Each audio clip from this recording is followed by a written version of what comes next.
मैं अनुराग Verma Indian arts academy के YouTube channel में फिर से एक बार आपका स्वागत करता हूं।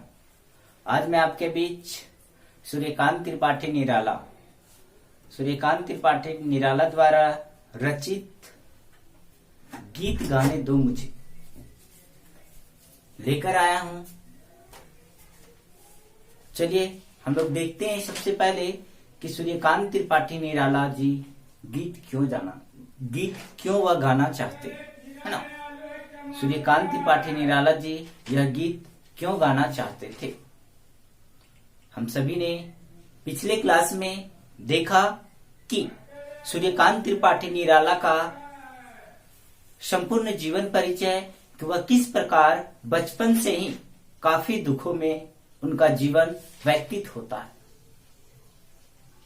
बचपन में माँ का साया उठ जाना, फिर पिता का वह प्रेम नहीं पा पाए, फिर पूरी परिवार महाबीमारी में मारे गए और फिर इनकी पत्नी का भी स्वर्गवास हो जाता है उस भयानक हैजा बीमारी में।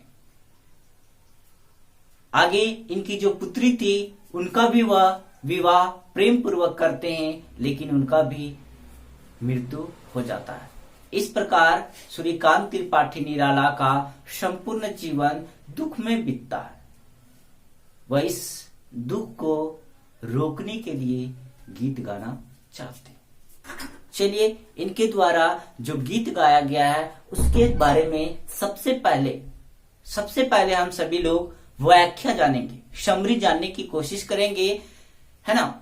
तो सबसे पहले हम लोग देखते हैं कि सूर्यकांत त्रिपाठी निराला जी जो थे वह इस कविता के माध्यम से सूर्यकांत त्रिपाठी निराला जी इस कविता के माध्यम से मनुष्य को निरंतर संघर्ष करने के लिए प्रेरित करते हैं या संघर्ष करने को वह कहते हैं कि जीवन में जितना भी कठिनाइयां क्यों न आ जाए हमें संघर्ष करते रहना चाहिए। दूसरी बात कि निराला जी इस जीवन रूपी मार्ग में इतना ठोकर खाए। आप सभी ने देखा उनके जीवन परिचय के बारे में कितना दुख में बीता, है ना। वही है कि यह इस जीवन रूपी मार्ग में वह इतना ठोकर खाए कि उनका होश भी क्या हो गया था, उड़ चुका था। अब वह उनके अंदर जीने की जो शक्ति थी वह खत्म हो चुकी थी। तीसरा पॉइंट मैंने बनाया है कि कवि कहते हैं कि आज लोग अपना मतलबी हो गए हैं। क्या हो गए हैं? आज लोग अपना मतलबी हो गए हैं। अगर उन्हें किन्हीं के बारे में सही परिचय पूछा जाता है तो वह परिचय तक नहीं देते हैं। किन्हीं की सहायता करने के लिए कहा जाता है तो वह मुंह फेर कर वहां से भाग जाते हैं, लेकिन उन्हें सहायता नहीं करते। नेक्स्ट, कवि को अब लगने लगा है इस संसार से कि यह संसार जहर से भर गया है, अर्थात कवि का मौत नजदीक आ रहा है। ये इसका समरी था दोस्तों। चलिए मैं आगे इनकी कविता के बारे में बात करता हूं।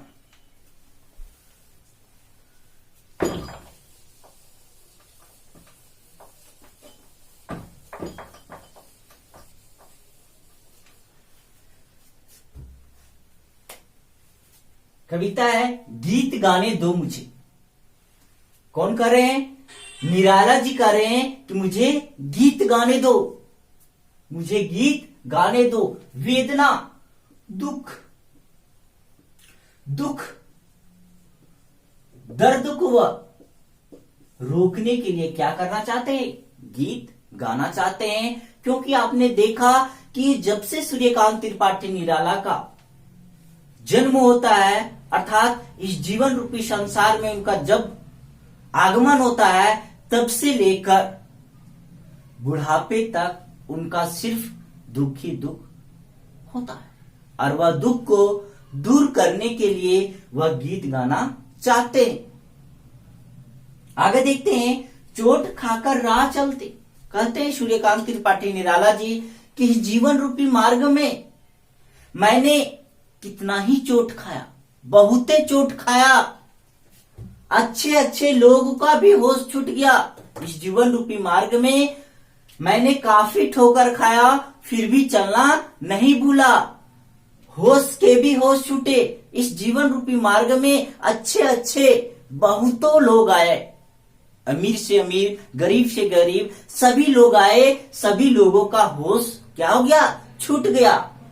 हाथ जो पाथे थे, कहते हैं कि हमारे ईश्वर ने हमारे हाथ में जो भी दिया उसे ठग ठाकुर का मतलब होता है मालिक या स्वामी, ठीक है। अर्थात अमीर वर्ग के लोग जो होते हैं वह क्या करते हैं, गरीब वर्ग के लोगों के साथ अत्याचार करके उनकी धन संपदा को वह क्या करते हैं, लूट लेते हैं। वही निराला जी कहते हैं कि हाथ जो पाथे थे ठग ठाकुरों ने रात लूटे, हमारे ईश्वर मालिक ने जो भी कुछ दिया उसे अमीर वर्ग के लोग रात को क्या किए, लूट लिए। अब हमारे पास कुछ भी बचा हुआ नहीं है। आगे कहते हैं कंठ रुकता जा रहा है।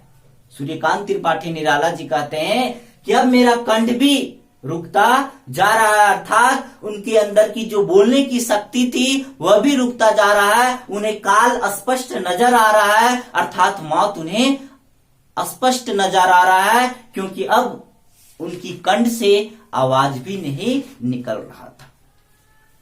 आ रहा है काल देखो, अर्थात जब उनके कंठ से जब आवाज बंद हो जाता है तो वह उनको लगने लगता है कि अब मेरा मौत नजदीक आ रहा है।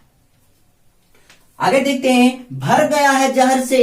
कवि कहते हैं कि यह संसार जो है भर गया है जहर से, संसार जैसे हार खाकर। कवि कहते हैं कि यह संसार जो है यह जहर से भर गया है, और इस संसार में रहने वाले लोग, इस संसार में रहने वाले लोग यहां के लोगों से क्या हो गए हैं, हार खा गए हैं। क्योंकि संसार में सभी प्रकार के व्यक्ति आपको देखने को मिलेंगे, चोर, लुटेरे, गरीब, अमीर, ये सभी वर्ग के जो लोग होते हैं वह निम्न वर्ग के लोगों के साथ काफी शोषण करते हैं। इसीलिए कवि निराला जी कहते हैं कि भर गया है जहर से, संसार जैसे हार खाकर, अर्थात यह संसार जो है जहर से भर गया है और यहाँ रहने वाले लोग लोगों से तंग आ गए हैं। अब उनके इस संसार में रहने की जो इच्छा है वह खत्म हो गई है।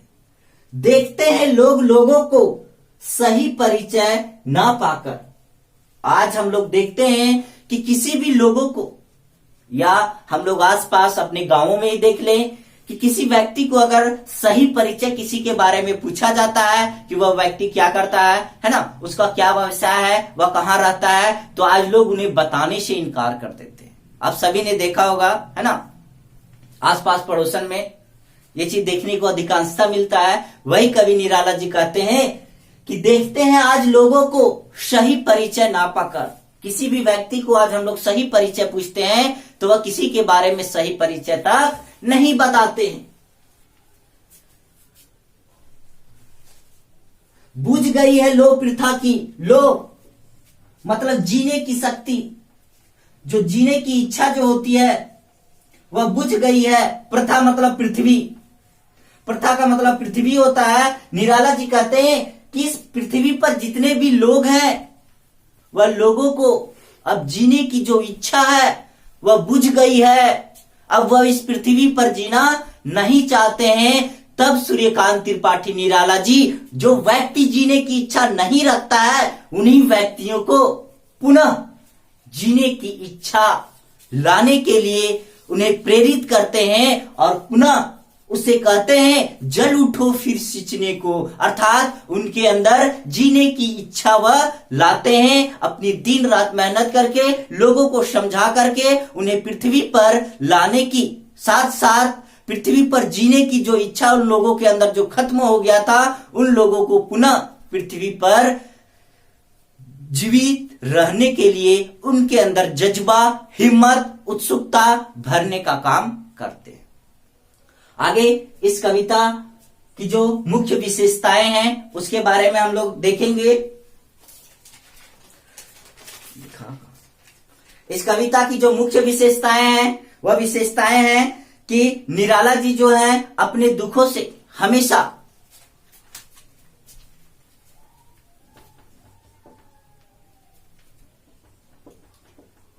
इस कविता में जो इसकी विशेषता है,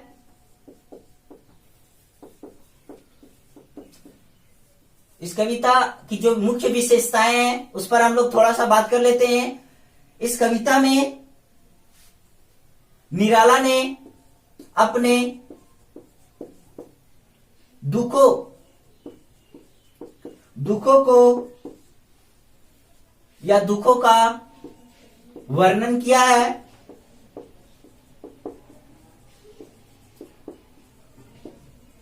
दूसरा पॉइंट है, इस कविता के माध्यम से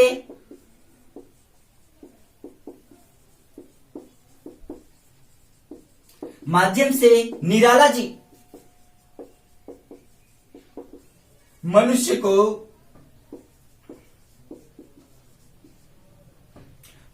को निरंतर संघर्ष करने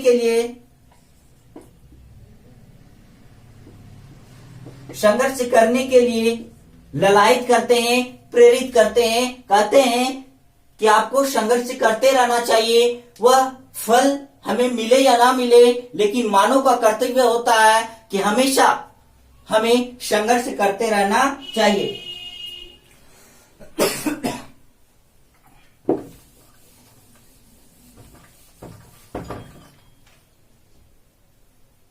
इस गीत में तीसरा पॉइंट जो है, इस गीत में अनुप्रास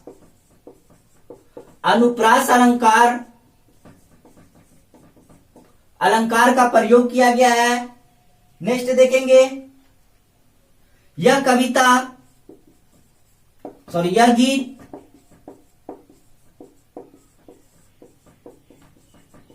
संगीतात्मक है, अर्थात इसे कोई भी व्यक्ति गा सकता है।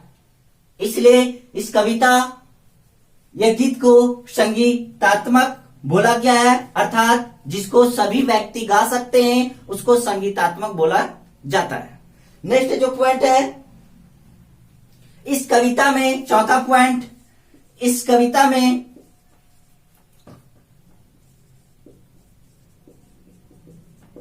खड़ी बोली का प्रयोग किया गया है। ये था सूर्यकांत त्रिपाठी निराला जी द्वारा गीत गाने दो मुझे कविता, जो मैंने आपको बताया। साथ ही साथ उनकी समरी सबसे पहले मैंने बताया, उसके बाद इस कविता का एकक अर्थ बताया, उसके बाद इस कविता की जो मुख्य विशेषता थी वह मैंने आपको बताया। यह निराला जी द्वारा गीत गाने दो मुझे कविता अगर अनुराग वर्मा द्वारा आप सभी को अच्छा लगता है तो इसे लाइक करें, सब्सक्राइब करें और अपने दोस्तों के साथ शेयर करें। इस कविता के माध्यम से निराला जी मनुष्य को जीवन रूपी मार्ग में निरंतर संघर्ष करने के लिए प्रेरित करते हैं। वह कहते हैं कि चाहे मुझे लाख इस जीवन में ठोकर क्यों ना मिले, फिर भी मुझे हमेशा अपने पथ पर चलते रहना चाहिए, कभी भी मुझे हारना नहीं चाहिए। क्योंकि वही व्यक्ति जीवन में जो सफल होते हैं जो लाख ठोकर खाकर उस रास्ते पे चलते रहते हैं। तो यह निराला जी द्वारा गीत गाने दो मुझे कविता अगर आप सभी को अच्छा लगता है तो इसे सब्सक्राइब करें। नमस्कार। नेक्स्ट वीडियो में इन्हीं के द्वारा रचित सरोज स्मृति को लेकर आऊंगा जो निराला जी की पुत्री थी। धन्यवाद।